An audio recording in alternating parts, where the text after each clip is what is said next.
അമ്മ എന്ന രണ്ടക്ഷരത്തിൽ സ്നേഹമെല്ലാം പൊതിഞ്ഞു വച്ച് മാനവർക്കു പകുത്തു നൽകി ദൈവമലിവോടെ.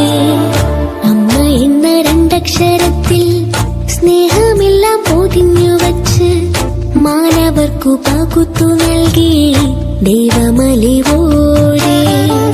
ദൈവത്തിന്റെ അമ്മയായിടാൻ മറിയത്തെ തിരഞ്ഞെടുത്ത് സ്വർഗത്തിലും കരുതി വച്ചു അമ്മയുടെ സ്നേഹം. ദൈവത്തിന്റെ അമ്മയായിടാൻ മറിയത്തെ തിരഞ്ഞെടുത്ത് സ്വർഗത്തിലും കരുതി വച്ചു അമ്മയുടെ സ്നേഹം. അമ്മ എന്ന രണ്ടക്ഷരത്തിൽ സ്നേഹമെല്ലാം പൊതിഞ്ഞു വച്ച് മാനവർക്കു പകുത്തു നൽകി ദൈവമലിവോ.